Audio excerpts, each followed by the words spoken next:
In a quiet Georgia town, a mother's afternoon walk turned into a nightmare no one could imagine.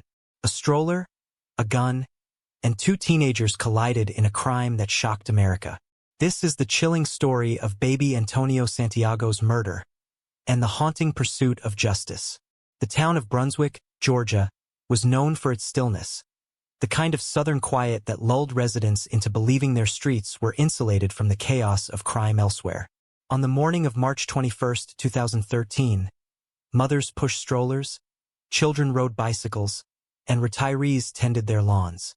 It was a community that thrived on routine, a place where familiarity was a comfort. But beneath the surface, like in so many American towns, poverty, fractured families, and teenage recklessness simmered like a pot about to boil over. No one knew that day that Brunswick would become the center of national outrage, not because of an ordinary crime, but because of one so cruel it would defy comprehension. Sherry West was a woman accustomed to struggle.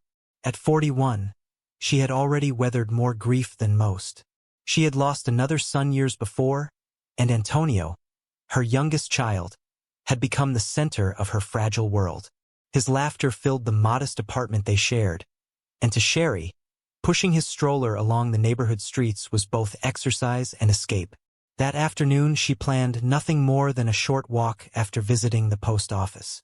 The sky was clear, the kind of Georgia spring day where the breeze carries the smell of cut grass, and the hum of cicadas lingers in the background. Sherry walked slowly, one hand on the stroller, one hand clutching her purse strap. Antonio squirmed, babbling softly, his little hands reaching toward the sun. What happened next would forever splinter her life into a before and after. As she approached a quiet stretch of road, two figures emerged. They weren't much more than boys, teenagers whose faces hadn't lost the softness of childhood. But there was nothing innocent about their approach. The taller of the two, 17-year-old DeMarquise Elkins, carried himself with the kind of confidence only a firearm can give. In his hand was a small revolver, its barrel dull under the afternoon light. Beside him walked Dominique Lang, just 15, his shoulders slouched, his eyes darting nervously as if unsure whether to continue or turn back. They weren't strangers to the streets. They were boys already marked by struggle, their lives tangled in broken homes, neglect, and the magnetic pull of crime.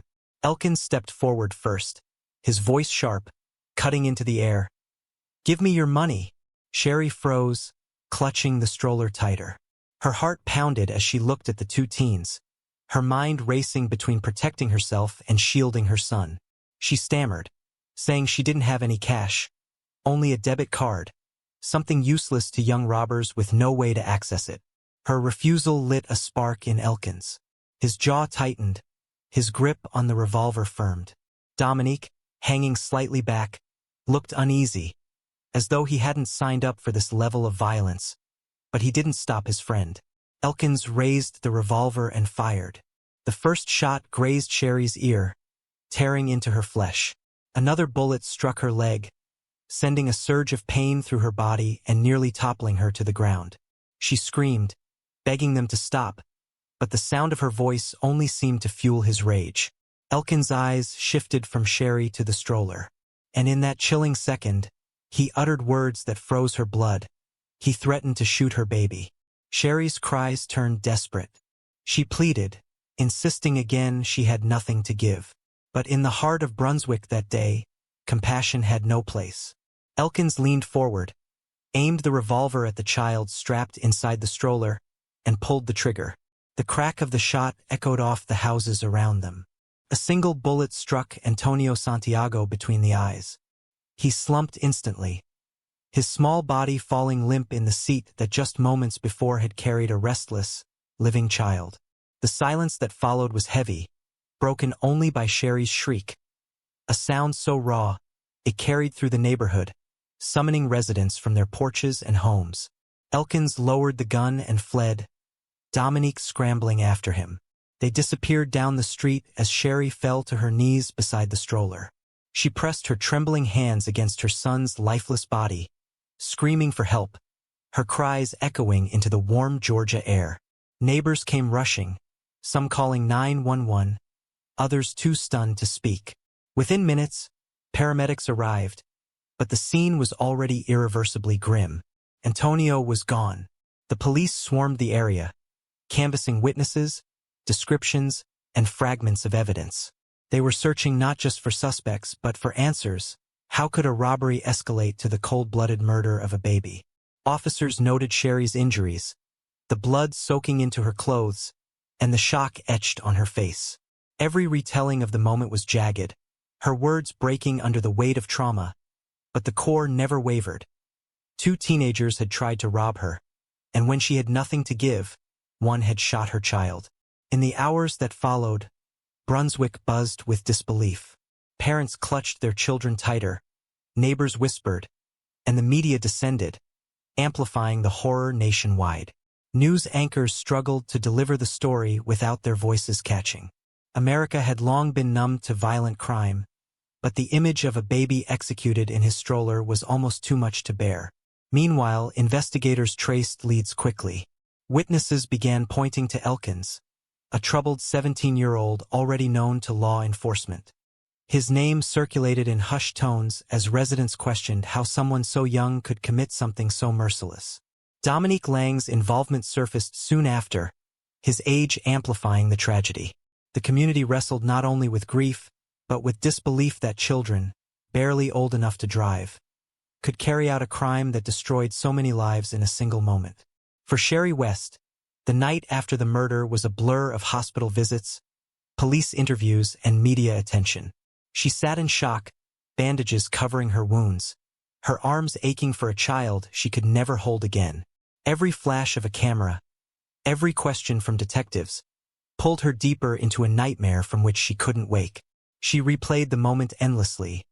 The gun raised, the sound of the shot, the silence after. The knowledge that her son's life ended over nothing, no money, no valuables, would haunt her forever. As detectives built their case, Brunswick braced for the storm ahead. The city would soon watch 2 teenagers stand trial, their faces broadcast across television screens, their names etched into the narrative of American crime. But in those first 24 hours, before arrests and courtrooms, before the family cover-ups and confessions, Brunswick was a community united in grief, staring into the void left by the murder of a child who had only just begun to live. The manhunt for the killers of Antonio Santiago began almost immediately after the shooting. Brunswick police knew they could not afford to delay.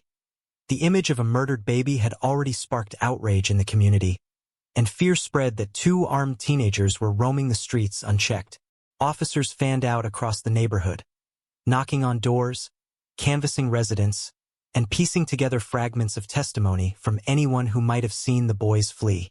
Word of mouth traveled quickly. Several people whispered the same name, DeMarquise Elkins. He was not an unfamiliar figure to law enforcement.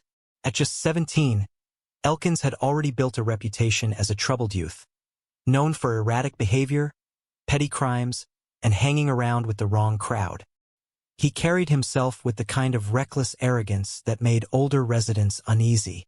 Now, his name was tied to a murder that stunned even hardened detectives. Within hours, officers zeroed in on Elkins as their prime suspect. Surveillance and patrol units scoured the areas where he was known to stay, but catching him would not be straightforward. Elkins was already on the run, slipping between relatives' homes and using family members as shields. His younger companion, 15-year-old Dominique Lang, also surfaced as a potential suspect. Lang was quieter, less hardened than Elkins, but his presence at the crime scene made him equally dangerous in the eyes of investigators. Detectives pressed hard, and cracks quickly began to show. Dominique Lang was picked up first. At just 15, his resolve crumbled under questioning. Sitting across from seasoned interrogators, his nerves betrayed him. Shaking hands, shifting eyes, voice breaking as he recounted the day's events. Lang admitted to being present during the robbery but placed the blame squarely on Elkins. According to his testimony, he never wanted things to escalate. He claimed he watched in horror as Elkins, frustrated by Sherry West's refusal, aimed the revolver at the stroller and pulled the trigger. Lang insisted he had no power to stop his older friend. With Lang's statements, the investigation turned firmly toward Elkins. Police worked quickly to locate him, but the teenager had already drawn his family into the web of the crime. His mother, Katrina Elkins, and his sister, Karima, became key figures, not for their innocence but for their desperate attempts to shield him. Rather than encouraging him to surrender, they scrambled to cover his tracks. Witnesses later testified that both women played roles in hiding the weapon used to kill Antonio. Karima, in particular, was accused of physically disposing of the revolver, tossing it into a body of water to erase the evidence. Their loyalty to blood family over justice would ultimately ensnare them in criminal charges of their own. When Elkins was finally apprehended, the arrest carried the weight of community relief mixed with disbelief. He was only 17, yet his mugshot, cold eyes, stony expression, was broadcast across national news. The question hung in the air. How could someone so young, barely past boyhood, commit a crime so chilling? Neighbors, former classmates, and even casual acquaintances were interviewed by the media. Some spoke of his aggressive streak, his tendency toward violence, his hunger for respect he could never earn legitimately. Others claimed he had been spiraling for years, a product of broken family ties and a lack of guidance. But none of those explanations softened the horror of what had happened. As investigators pieced the case together, the role of Sherry West grew even more critical. She was the sole adult witness to the murder, and her injuries bore physical proof of the attack. But her grief was nearly insurmountable. Each interview forced her to relive the worst seconds of her life. The sound of her son's final cry, the smell of gunpowder, the sight of Elkins lowering his weapon after killing a baby. Television cameras captured her raw pain, her trembling voice as she recounted the robbery and the loss. For the nation, she became the face of tragedy. For the defense, however, her testimony would become a target. Prosecutors prepared their case with meticulous detail. They had Lang's statements, forensic evidence linking the bullets to the revolver, and witness testimony placing Elkins near the scene. Yet they knew the defense would attempt to sow doubt by attacking Sherry's credibility and pointing to inconsistencies in her early statements. Gaps that could easily be explained by trauma but were nonetheless vulnerable under cross-examination. They also braced for the defense's argument that Lang was an unreliable witness, that as a teenager under pressure he might have exaggerated or shifted blame to save himself. The courtroom battle that loomed promised to be grueling. The nation's media flocked to Brunswick, reporters setting up outside the courthouse, cameras trained on every development. Commentators debated the case nightly on television panels, dissecting everything from Elkins' demeanor to the broader implications of youth violence in America. What horrified people most was not just that a baby had been killed, but that the act seemed so casual, so senseless, committed over nothing more than an attempted street robbery gone wrong. Meanwhile, behind closed doors, the Elkins family tried to hold together. Katrina and Karima faced their own legal battles as investigators uncovered their attempts to cover up the crime. Phone records, witness accounts, and physical searches pointed to their involvement in tampering with evidence. The law came down hard. Prosecutors argued that their actions were not mere mistakes of judgment but deliberate efforts to obstruct justice and shield a murderer. For Dominique Lang, the path forward was equally complicated.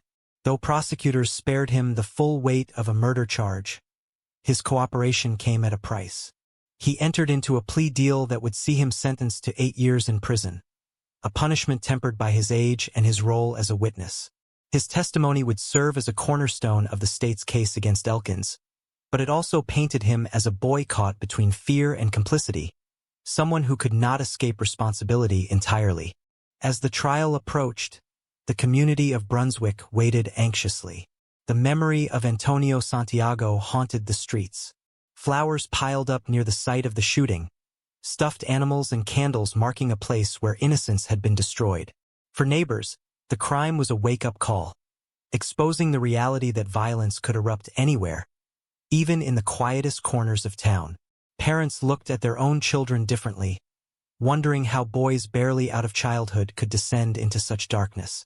When jury selection began, the weight of the case was palpable. Jurors were asked not only to examine evidence but to carry the burden of judgment on a teenager accused of executing a baby. The courtroom atmosphere was heavy, silence often broken only by the shuffle of papers or the sound of Sherry West's quiet sobs. Each person in that room understood the gravity of what lay ahead. This was not simply a trial. It was a test of justice itself, a measure of whether the system could properly answer for a crime that seemed to defy humanity. In those weeks leading up to the first gavel strike, Brunswick held its breath. The story had already consumed headlines, but the courtroom drama was just beginning. Prosecutors sharpened their arguments, defense attorneys prepared their counterattacks, and the family of Antonio Santiago clung to the hope that justice for their child would finally be served. The stage was set, and the world was watching. When the trial of DeMarquise Elkins finally began, the courtroom filled with a tension so thick it seemed to press down on everyone present. The weight of the case was enormous. On one side sat Sherry West, her grief etched permanently into her face, the mother forced to relive her worst day under the glare of cameras and jurors. On the other side sat a teenager just 17 years old, but charged with one of the most horrific crimes in recent memory, the execution-style murder of a baby. The jurors, a cross-section of the community, carried the heavy knowledge that their verdict would not only decide Elkins' fate, but also signal to the nation how justice would answer for Antonio Santiago's death. The prosecution opened with stark clarity, laying out a narrative that was both simple and devastating. They painted a picture of a young mother walking peacefully with her child, ambushed by two teenagers. They described Elkins' revolver, his threats, his anger, and finally the moment he pulled the trigger. Prosecutors emphasized the senselessness of it all, that Antonio's life was taken not during a gang war, not in some premeditated vendetta, but over a robbery attempt where nothing of value was stolen. They reminded the jury of Sherry's wounds, both physical and emotional, and the lifelong trauma etched into her memory. And they turned repeatedly to the face of Antonio, a child whose only crime was existing in the wrong place at the wrong time. Then came the defense, determined to chip away at the certainty of the state's case. Their strategy was clear: cast doubt on the witnesses, question Sherry West's reliability, and suggest that Dominique Lang, the 15-year-old accomplice, had shifted the blame entirely to save himself.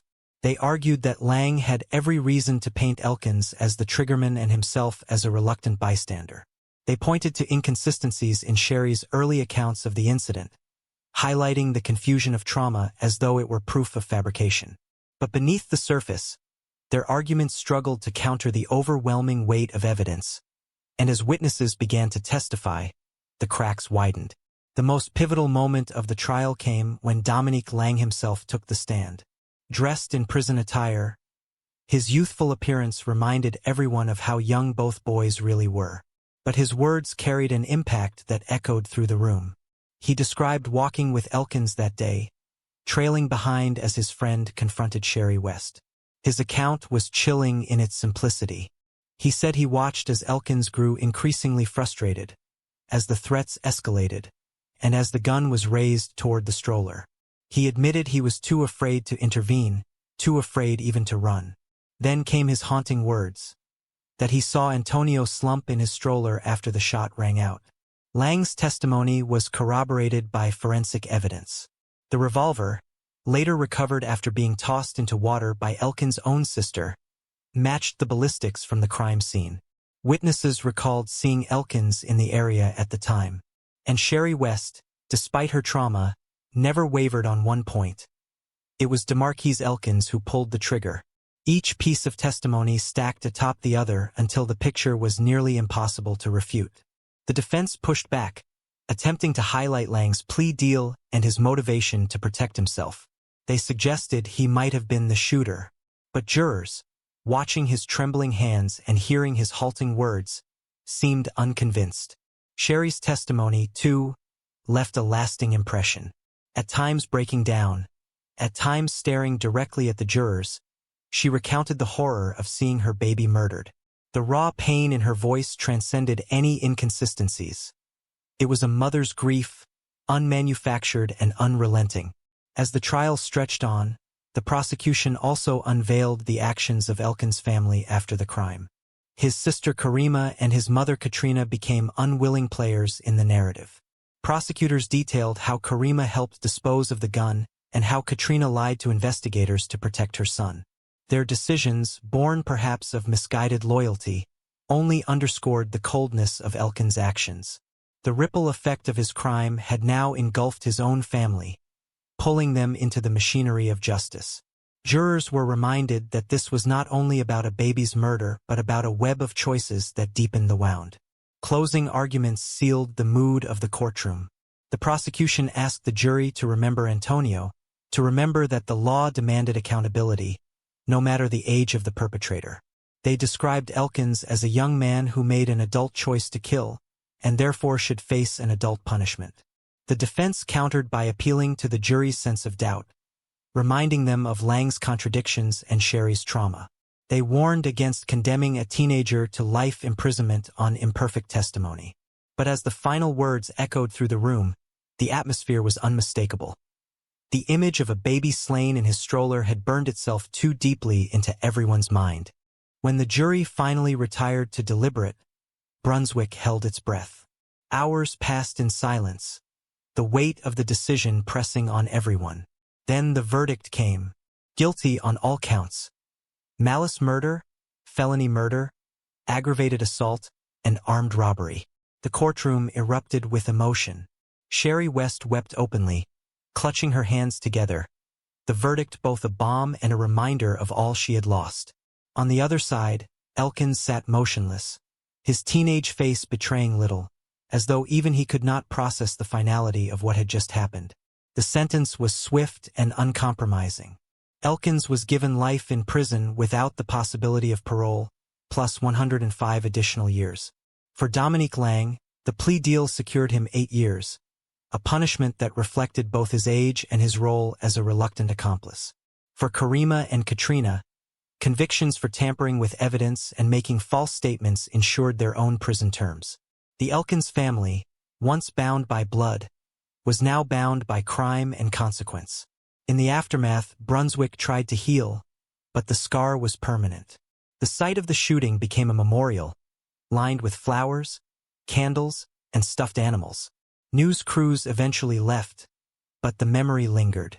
Parents in the community struggled to explain to their children how a baby could be killed over nothing.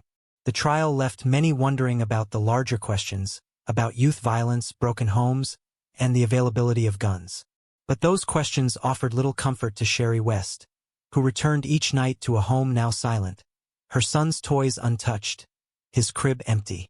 Antonio Santiago's murder became more than just a case in Georgia. It was a national story, a tragic symbol of innocence destroyed by senseless violence. It was a reminder of how one reckless decision by a teenager with a gun could ripple outward, destroying not only a child's life but the lives of families, neighbors, and even his own kin. For Sherry, the verdict could never bring back her son, but it brought a measure of justice in a world that had taken everything from her. The story of Antonio Santiago ended in tragedy, but it forced the world to confront uncomfortable truths. The image of that stroller, abandoned and bloodstained on a Brunswick street, remains one of the starkest reminders that sometimes the smallest lives leave the biggest mark on history.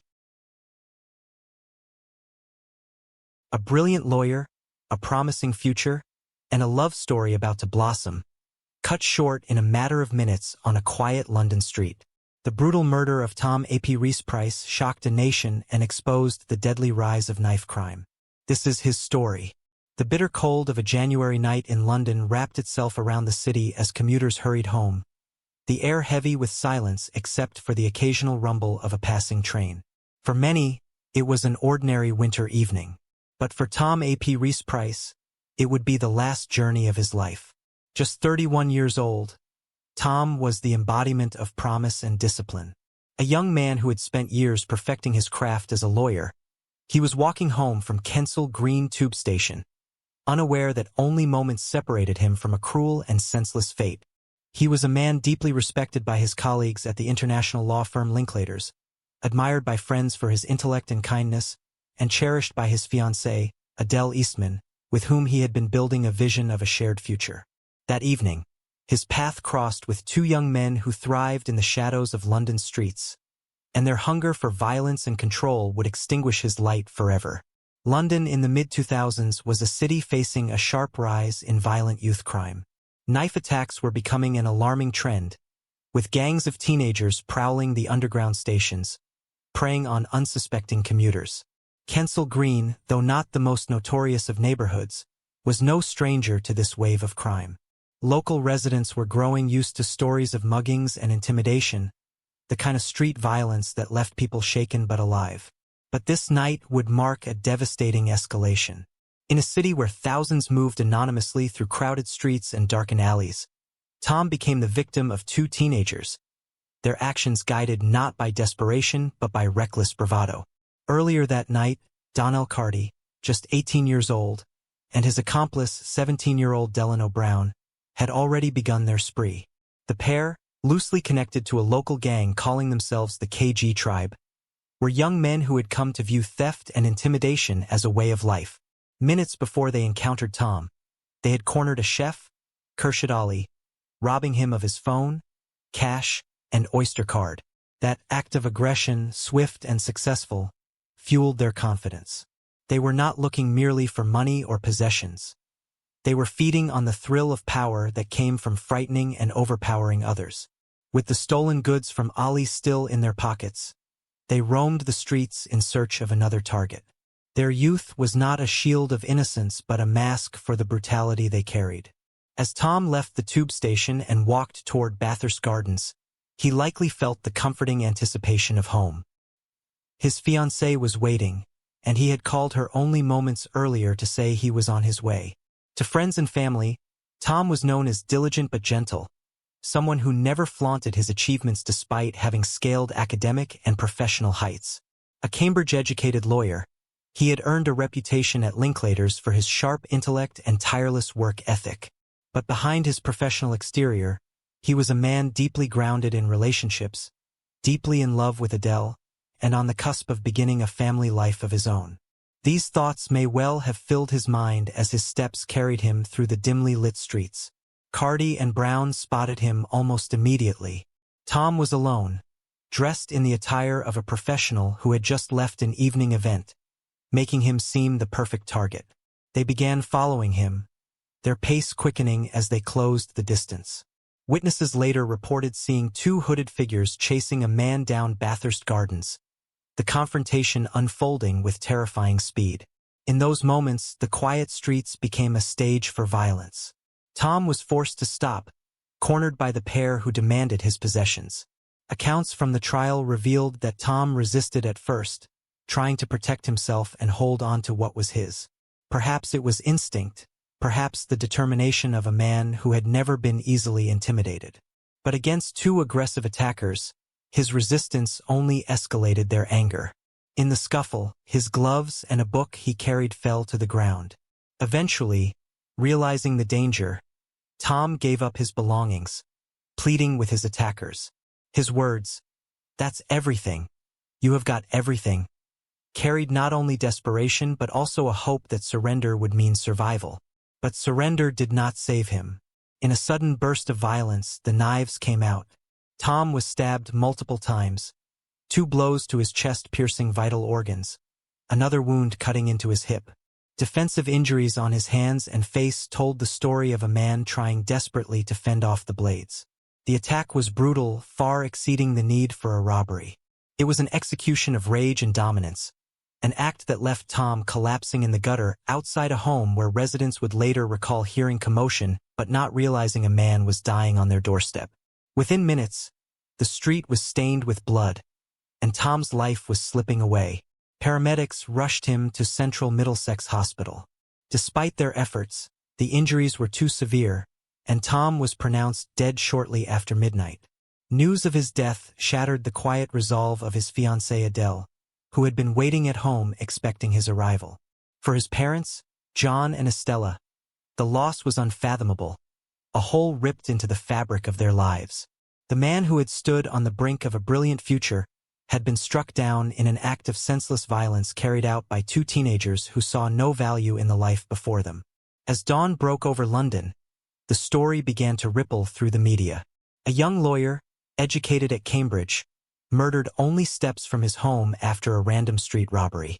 The contrast was stark. A man who had spent his life striving for excellence and service to others, felled by young men whose paths had been consumed by crime and recklessness. It was a story that captured national attention, not only because of the shocking brutality, but because it symbolized a broader issue: the rising tide of knife crime and youth gang culture that was gripping the capital. What would soon unfold in the weeks to come was a painstaking investigation, one that revealed not only the faces of the killers, but the wider culture of violence that had led to this tragedy. London, a city of opportunity and ambition, was forced to confront a darker reality: that its streets could turn into hunting grounds, and that even the most promising lives could be stolen in an instant. For Adele and Tom's family, the hours after his death were the beginning of grief beyond measure. For detectives, it marked the start of a relentless pursuit of justice. And for the nation, it was the start of a conversation about crime, punishment, and the safety of ordinary people walking home at night. The hours following Tom A.P. Rees-Price's murder brought the streets of Kensal Green under the eye of detectives, forensic experts, and a shaken community. Police cordoned off Bathurst Gardens, where Tom had fallen, marking out evidence that told the story of his final struggle. His gloves and book lay discarded, streaked with blood. Residents, who had been roused from sleep by the late-night disturbance, watched as investigators combed the street, photographing and collecting the smallest traces. This was no longer just another London robbery. It was a killing that demanded answers. The Metropolitan Police assembled a dedicated team, led by Detective Chief Inspector Teresa DeFanis, to piece together the sequence of events that ended Tom's life. From the beginning, detectives knew they were dealing with more than an opportunistic attack. Tom had been targeted within minutes of leaving the tube station, and the savagery of the assault suggested attackers unafraid of escalation. CCTV footage became their first line of inquiry. Surveillance cameras at Kensal Green tube station and surrounding bus stops were scrutinized frame by frame. It wasn't long before investigators noticed suspicious movements: two hooded youths lingering in the area, following commuters, and eventually tailing Tom as he walked home.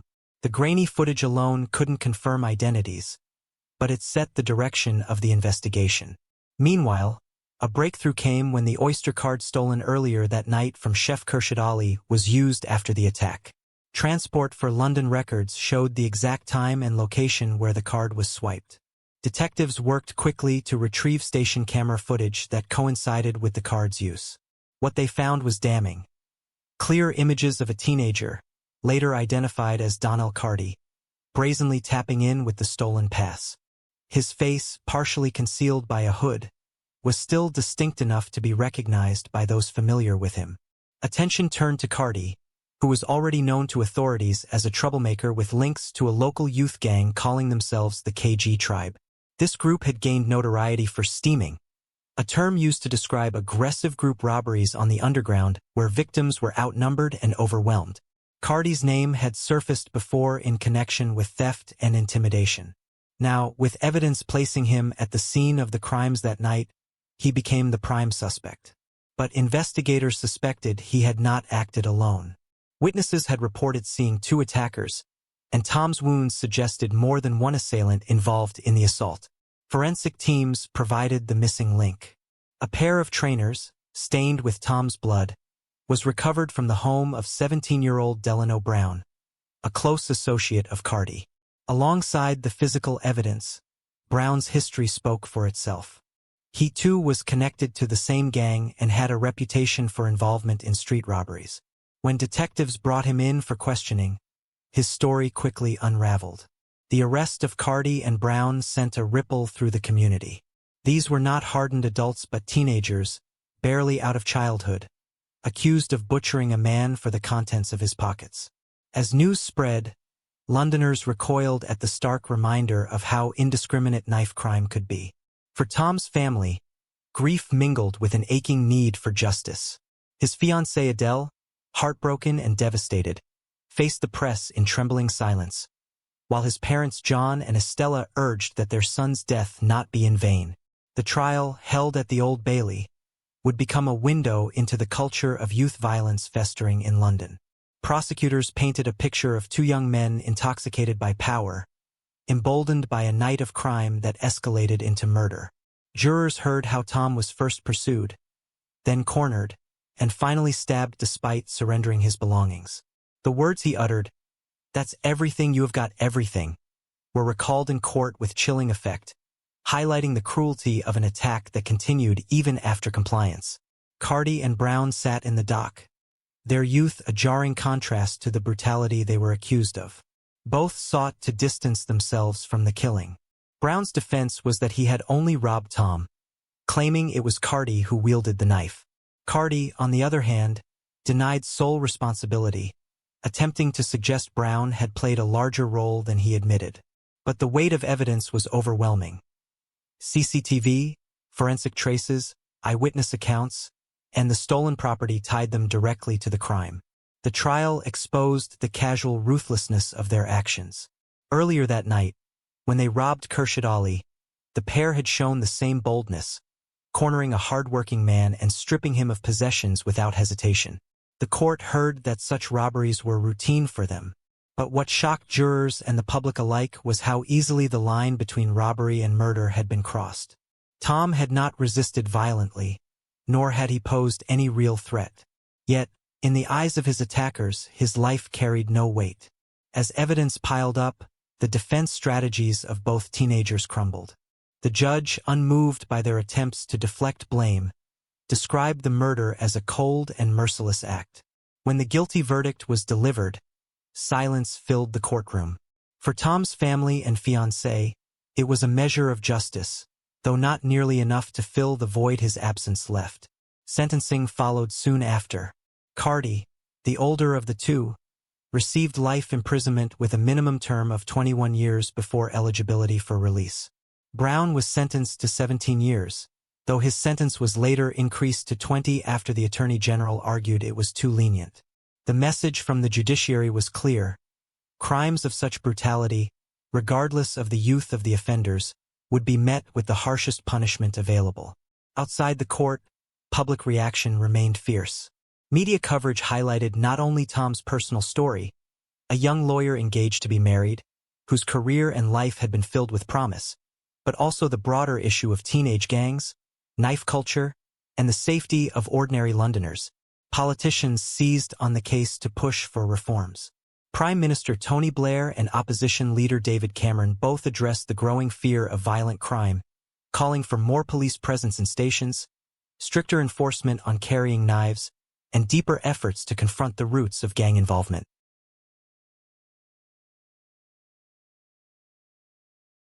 For Adele, John, and Estella, the conclusion of the trial was not an end, but the beginning of a lifelong journey to preserve Tom's memory. They knew that justice in the courtroom could never restore him to their lives. Instead, they sought to turn their grief into action. Out of this determination would grow the seeds of a charitable trust in Tom's name, dedicated to supporting education and giving disadvantaged youth opportunities beyond the pull of street crime. But in those early days after sentencing, the wound was still raw. The image of Tom's final walk home lingered in the minds of the public.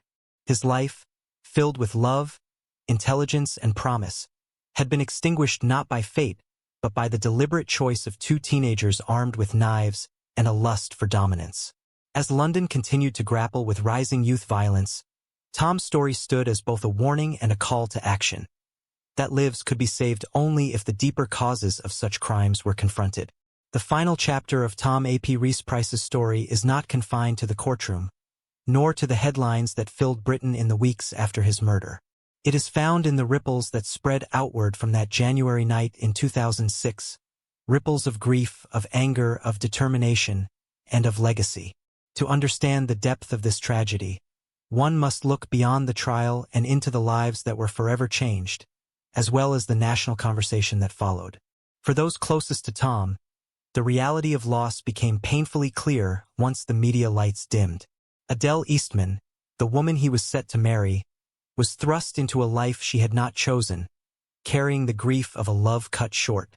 She was left to navigate a world that, until that night, had been filled with plans of a wedding, a shared home, and the family they hoped to build. Adele, who had spoken with Tom on the phone shortly before his death, was haunted by the suddenness of their separation. She described him as not only her partner but her best friend, and his absence was like the tearing away of a part of herself. Tom's parents, John and Estella, also faced the unthinkable. No parent expects to bury a child, let alone in such brutal circumstances. Their grief was raw but carried a dignity that struck many who heard them speak. They recalled Tom as a boy who was curious, hardworking, and principled, traits that carried into his adult life and legal career. For them, the pain was matched only by the determination to ensure his name was remembered not as the victim of a horrific crime, but as a man of promise and integrity whose life inspired something greater. At Linklaters, the international law firm where Tom worked, his colleagues mourned the loss of not just a gifted lawyer, but a man who carried warmth and generosity into every interaction. Many had seen him as a future leader within the firm, admired for his intelligence and his fairness. His death shocked the legal community, sparking conversations about the vulnerability of even the most privileged professionals to the dangers of knife crime. In his memory, the firm launched fundraising efforts, eventually contributing to the construction of a school in Vietnam, a testament to Tom's belief in the power of education to transform lives. But the broader impact of Tom's murder was felt far beyond his immediate circle. The case came at a time when London was already gripped by growing concern over youth violence. Knife crime, once considered an issue confined to certain boroughs, was now seen as a threat to the entire city. The randomness of Tom's killing, attacked just minutes from his home after a day's work, struck a chord with the public. It underscored the reality that no one, regardless of profession or background, was immune from the reach of violent crime. Political leaders responded with urgency. Prime Minister Tony Blair described the murder as shocking and tragic, emphasizing the need to confront youth gangs and knife culture. Opposition leader David Cameron echoed these sentiments, arguing that the breakdown of community and family structures was leaving teenagers vulnerable to gang influence. In Parliament and in the press, debates intensified over sentencing, police powers, and social policy. Should there be harsher punishments for carrying knives? Were public spaces like tube stations secure enough? And, perhaps most difficult of all, how could society reach the young people who saw violence as a path to respect and power? The story of Donnell Carty and Delano Brown, Tom's killers, was also laid bare. Both came from difficult backgrounds, marked by instability and a sense of alienation. They were teenagers already entrenched in gang culture, their identities shaped by peers who equated knives with strength. For some, their story was seen as evidence of systemic failure, a society that had allowed young men to fall into cycles of crime without intervention. For others, their youth was no excuse for the sheer brutality of their actions. The fact that Tom had surrendered his possessions and still been killed made it impossible for many to see the crime as anything but cold-blooded. In the aftermath of sentencing, Adele and Tom's parents founded the Tom A.P. Reese Price Memorial Trust. Its mission was to fund educational opportunities and youth programs aimed at preventing young people from following the path that Carty and Brown had taken. For Adele, the trust was not only a way to honor Tom's memory, but a means of channeling her grief into something constructive. She hoped that by offering education and mentorship, other young people could be steered away from gangs and crime toward a future with purpose. Over time, the trust supported scholarships, community projects, and initiatives that gave disadvantaged youth access to opportunities they might otherwise have lacked. The creation of the trust also highlighted a broader truth. While justice had been served in the courtroom, true prevention required addressing the roots of crime.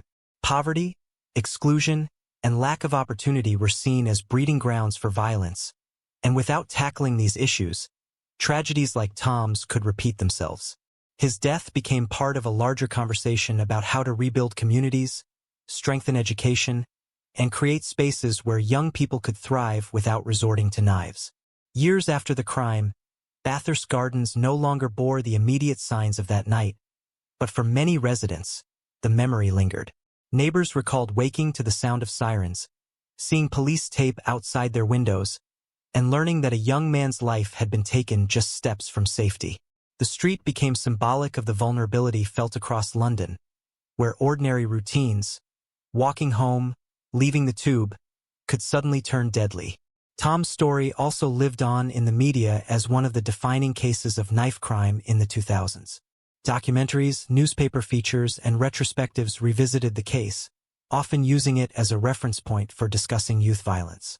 His final words, "That's everything, you have got everything," remained etched into the public consciousness, a haunting reminder of a man pleading for his life even as it slipped away. For Adele, John, and Estella, each anniversary of his death brought renewed sorrow but also strengthened resolve. The work of the trust and the school built in his name ensured that Tom's legacy was not defined solely by the circumstances of his death.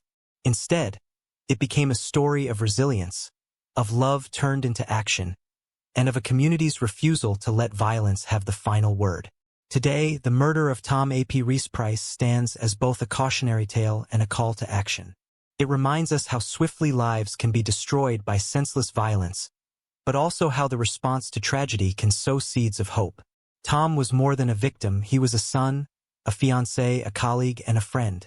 His story continues to resonate not only because of the horror of his death, but because of the enduring impact of his life and the determination of those who loved him to ensure that something good could emerge from unimaginable loss. She was young, brilliant, and destined for greatness. Yet one ordinary night ended in unimaginable tragedy. The shocking murder of UNC's student body president, Eve Carson, shattered a community and captured national attention. This is not just a crime story.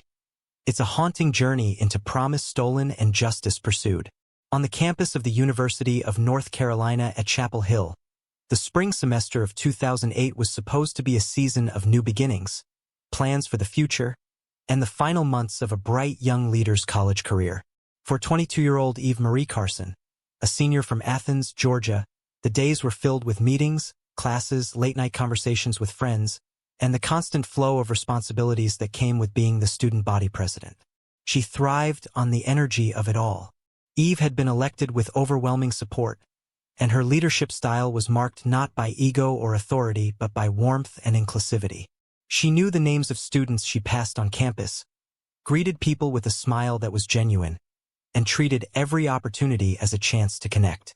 To her professors, classmates, and peers, she was not only intelligent and ambitious but also approachable and kind. Eve's accomplishments had been extraordinary even before her presidency. She was a Morehead Cain Scholar, recipient of one of the most prestigious scholarships in the country, which had given her opportunities to travel abroad, study different cultures, and volunteer on humanitarian projects. She spent time in Ecuador, Egypt, and Ghana, engaging in service work that reflected her belief in giving back. Friends often spoke of her enthusiasm for helping others, the kind of passion that made her want to use her education not just for her own advancement but for the betterment of people around her. Her future was filled with possibilities: medical school, public service, or perhaps politics. Eve's friends joked that she could someday run for office, and many believed it wasn't far-fetched. But outside the safe, thriving bubble of Chapel Hill, two young men were circling down a much darker path. Demario James Atwater, 21 years old, had grown up in an environment marked by instability and violence. By his early 20s, he already had a record filled with arrests for drugs, weapons, and other crimes.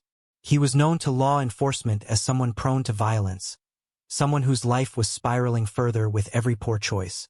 Alongside him was 17-year-old Lawrence Alvin Levet Jr., a teenager whose life had similarly been marked by neglect and delinquency. Levet had been in and out of trouble since his early teens, already brushing against the juvenile justice system multiple times. The two men, one barely an adult and the other still technically a juvenile, found each other in shared recklessness. What they lacked in stability or purpose, they made up for with dangerous bravado and a willingness to harm others. On the night of March 4, 2008, their paths crossed with Eve's in a way that no one could have imagined. Chapel Hill, with its tree-lined streets, quiet neighborhoods, and sense of academic calm, was not a place where students typically feared violent crime. That night, Eve was at her off-campus home, likely preparing to rest after another busy day filled with classes and obligations. For Atwater and Levet, however, It was a night driven by desperation and intent. They were prowling through the area, looking for an opportunity.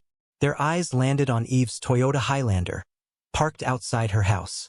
To them, the car represented a chance, a way to take control of someone's possessions, to get money quickly, and to feel a fleeting sense of power. Armed with a handgun, they confronted Eve and forced her into her own vehicle. The suddenness of the event would have been terrifying, but those who later studied the case believed Eve remained as calm as possible, even in such a moment of crisis. It was a quality consistent with her character. Composed under pressure, still trying to think rationally even when confronted with danger.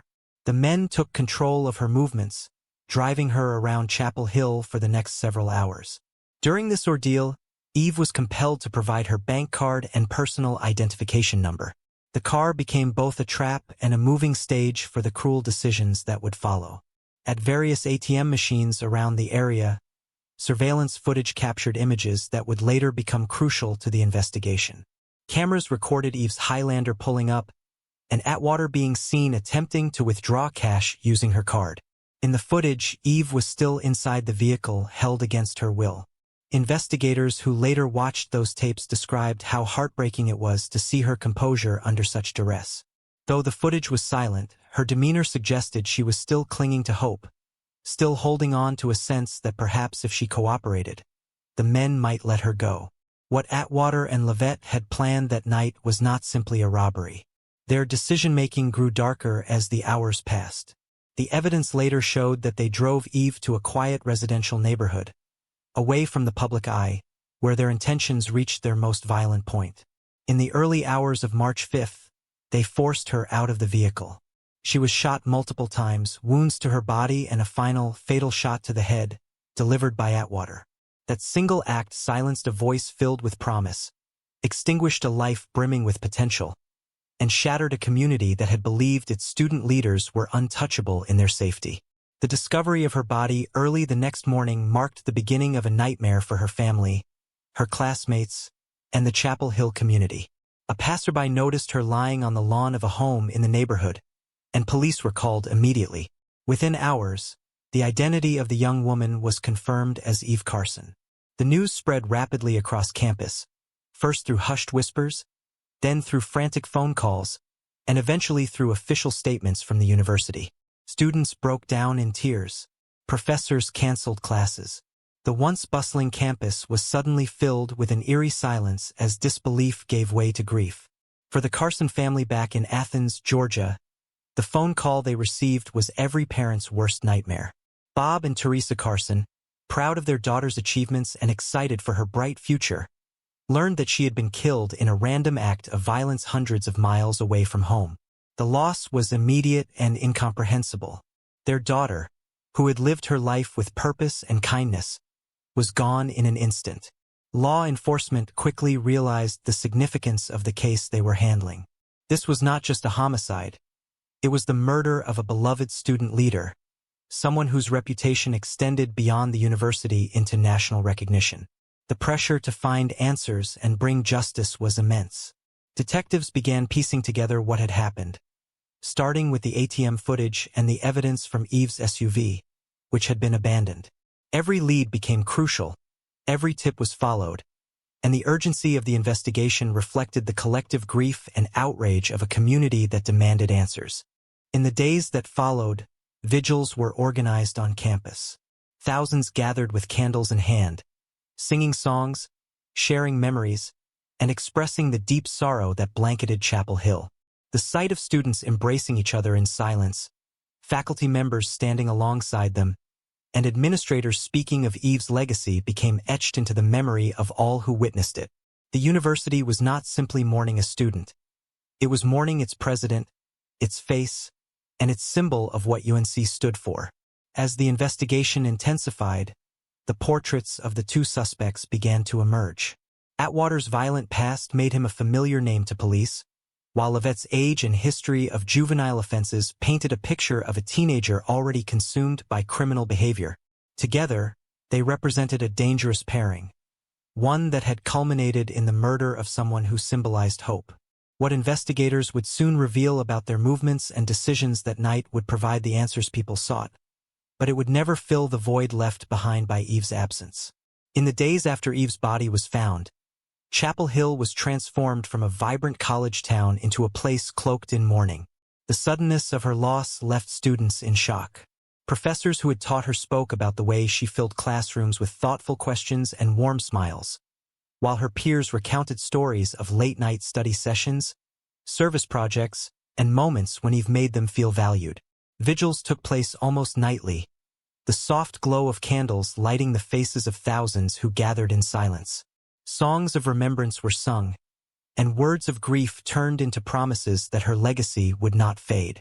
But behind these moments of collective sorrow, police investigators were working with urgency to piece together the truth of what had happened during those final hours of Eve's life. Detectives began by tracing the surveillance footage collected from ATMs. The images clearly showed Eve's Toyota Highlander pulling up to multiple cash machines, with a tall figure later identified as Demario Atwater attempting withdrawals using her bank card. In some frames, the blur of Eve's presence could be seen inside the vehicle, a detail that made the footage agonizing for investigators to review. It told them that she had been alive during those transactions and was being controlled by her captors. Each camera captured the same vehicle, the same suspect, and the same pattern of behavior. Investigators knew they had their first major lead. Witnesses also reported seeing the SUV in different neighborhoods that night, descriptions that later matched the timeline pieced together by police. Through careful coordination with banks, detectives tracked the attempted withdrawals and quickly linked them to Eve's account. The stolen card became both a lifeline and a trail, guiding law enforcement toward the men who had carried out the crime. Forensic teams examined the abandoned Highlander, dusting it for fingerprints, fibers, and DNA. Bit by bit, the pieces began forming a larger picture, one that pointed directly to two suspects with long histories of trouble. Demario Atwater's name surfaced first. At 21, he was already well known to law enforcement in Durham and Chapel Hill.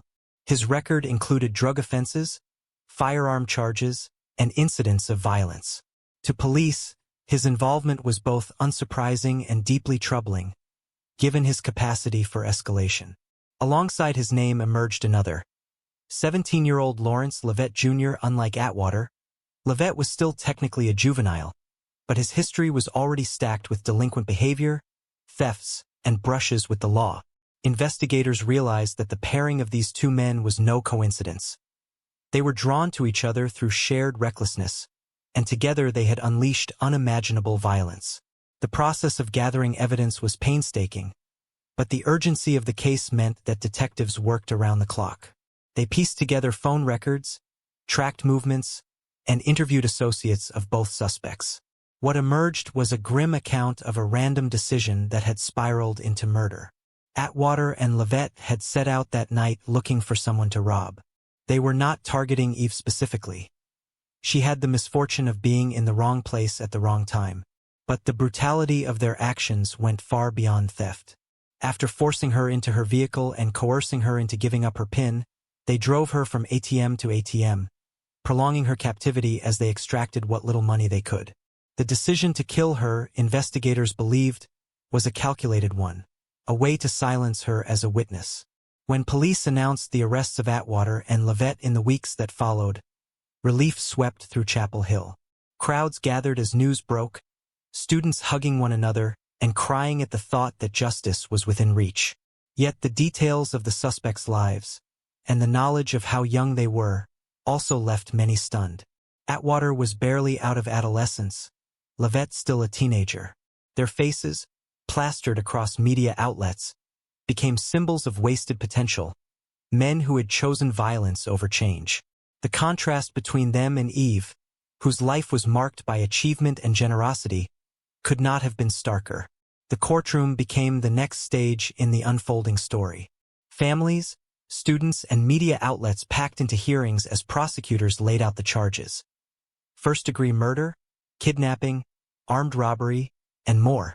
The weight of those accusations reflected the gravity of what had happened.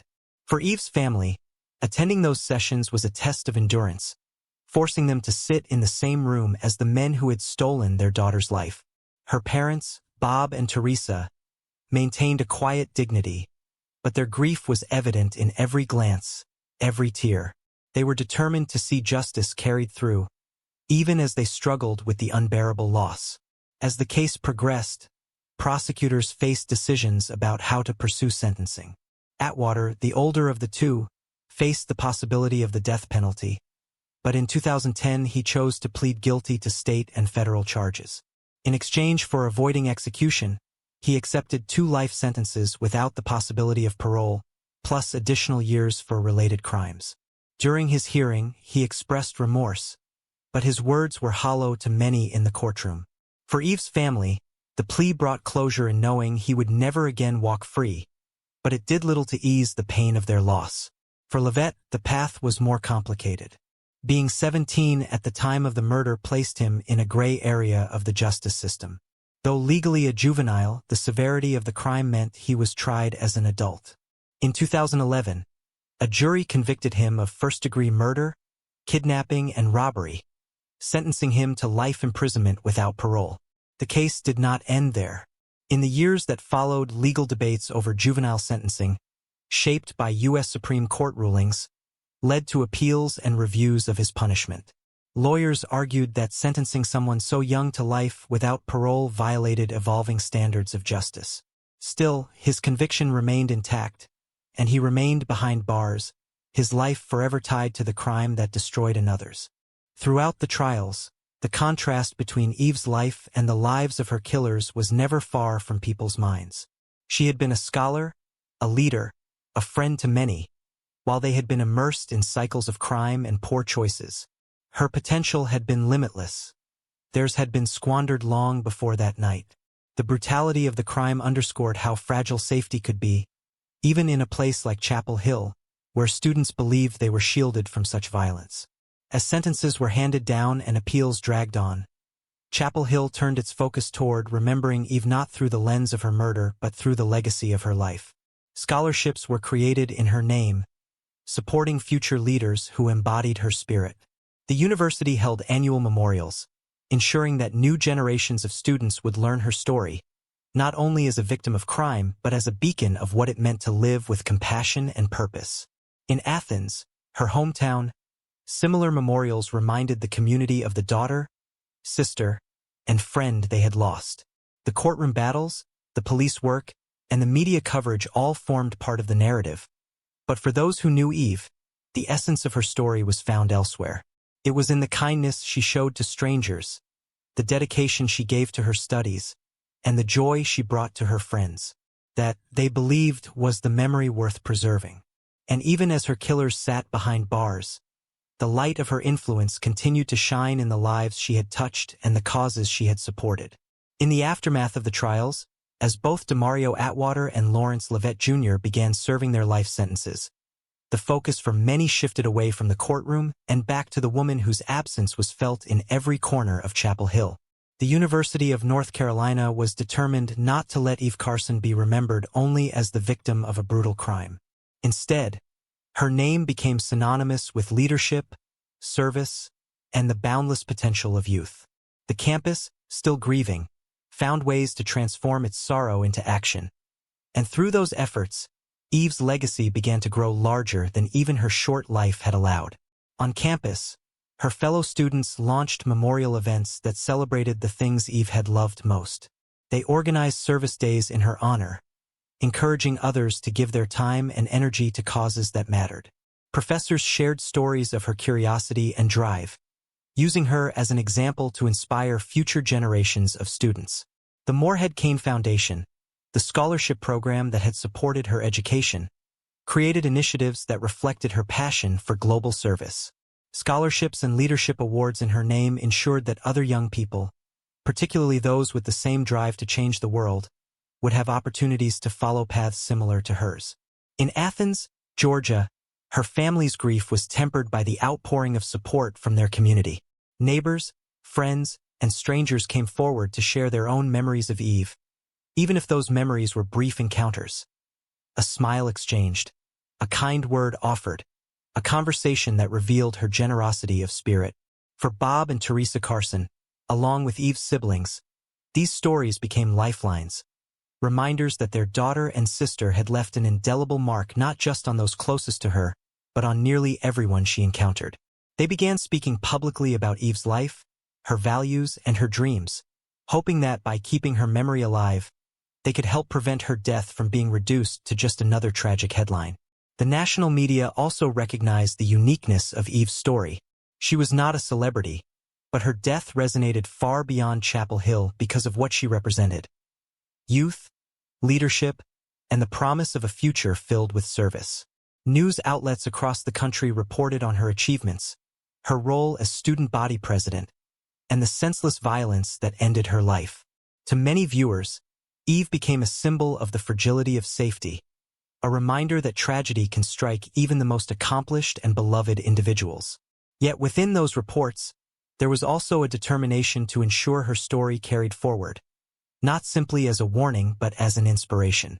The crime itself, though solved, left lingering questions about the systems that had failed along the way. How could two young men, one barely a teenager, have slipped so deeply into criminal behavior without intervention? Why had warning signs not been addressed sooner? The debates about juvenile justice and the cycle of crime grew louder in the years after Levette's sentencing, particularly as courts across the nation reconsidered how young offenders were punished. Some argued that his life sentence without parole was too harsh given his age, while others insisted that the brutality of his crime warranted no leniency.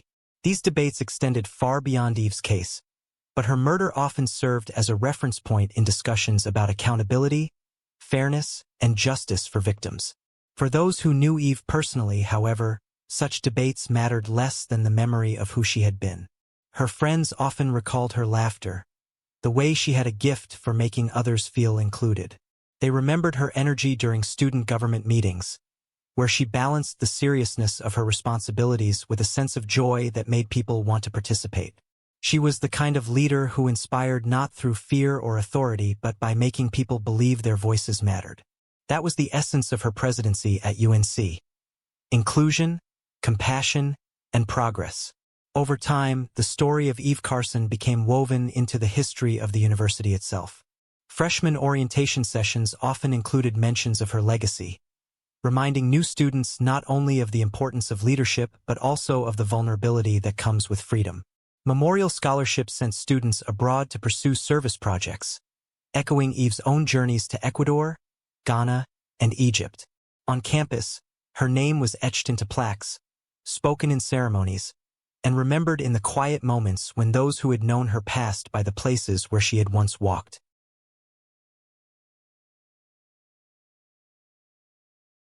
For her family, grief was a lifelong companion, but they refused to let it define them.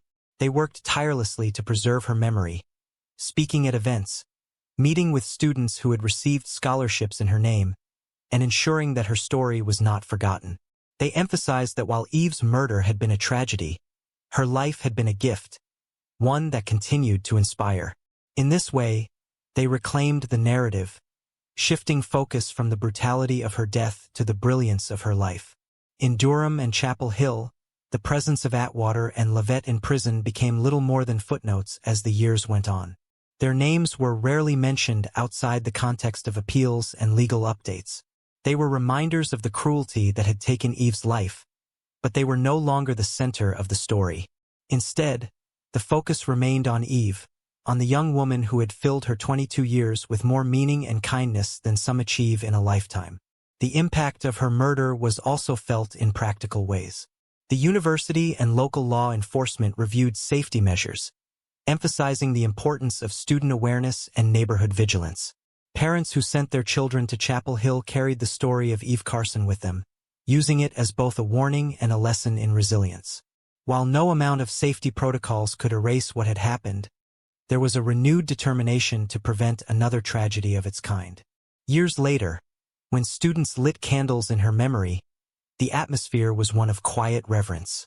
The sound of voices singing softly in unison carried through the night, blending sorrow with hope. Many of those present had never known Eve personally. They had arrived on campus after her death. Yet they felt connected to her through the stories told, the scholarships funded, and the values she had stood for. Her influence had transcended time, touching even those who had only read about her or heard her name whispered during their first days at UNC.